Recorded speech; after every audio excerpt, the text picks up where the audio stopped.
like that. But I have a place that I saw Jesus that I don't think even you would expect to find Jesus.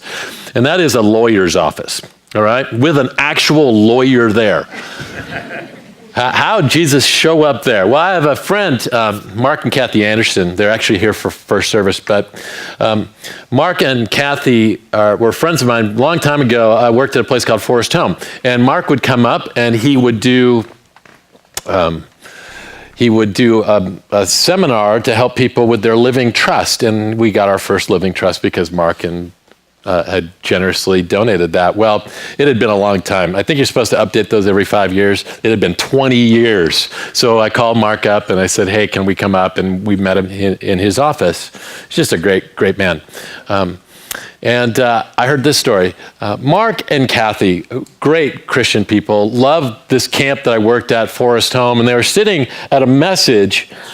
And as they were sitting at this message, Kathy heard these words from a speaker. It says, where are you allowing your fears to stifle your faith? And she heard that loud and clear and felt like God was calling her and her family to climb up to the top of Mount Whitney. And so they did that.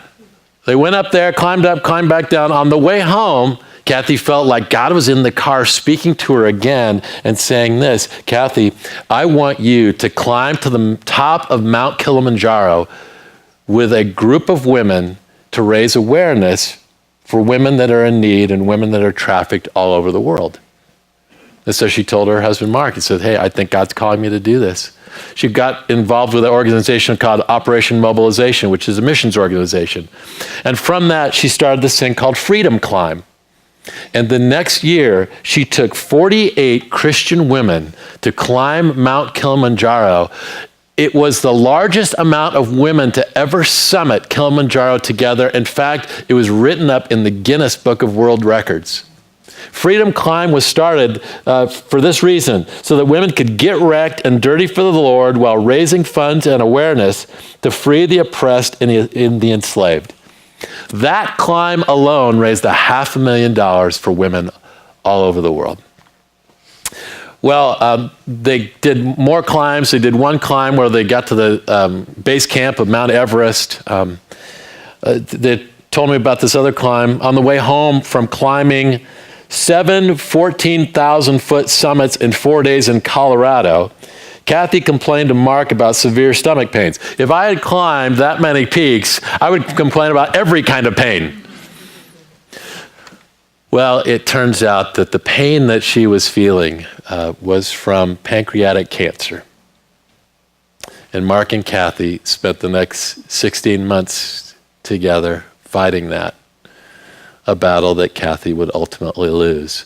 As I talked to Mark, he told me that those are some of the dearest times that he ever had with his wife. And he said, why did we wait this long to figure out what it means to really be in love and to put away all the cares of the world? Well, a couple weeks before Kathy passed, she pulled Mark aside and she said this. I'm going to read it for you. I'm good where I'm going, but I don't want you to mope around forever after I'm gone. So she's basically figured out a way to nag from the grave, okay? I want you to get to know my friend Christine. She's the most gracious, thoughtful, sensitive, caring person I know. She's just the opposite of me. She'll be perfect for you. Christine had also lost a husband. Now, Mark wanted nothing to do with this conversation. He said, I don't even want you talking like this. But she persisted. In the weeks that followed her death, Mark got text messages from Christine, because Christine got it. She understood what that was like. He found himself going back to those text messages and reading them over and over again. They decided to get together for coffee and just talk about life.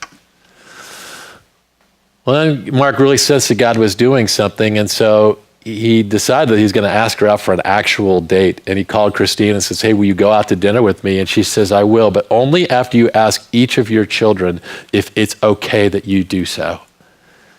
And he called all of his kids, and his kids said, go for it, Dad. 10 months later, they were married. I've got some pictures here. I think I've forgotten them. This is them married. And Mark and Christine each have 2 sons and 2 daughters. They have 24 grandchildren. After first service, they said, what is Christmas like? You can't possibly buy Christmas presents for all of them. And they said, in January, we start our Christmas fund. And they spend their lives going around to their families, loving on these kids. They have pictures of both of their lost spouses in their house. They talk about them kindly. I've told that story so many times in the last 2 weeks. I wanted you to hear it. Because Jesus was involved in that story. I saw him in a law office in a big way.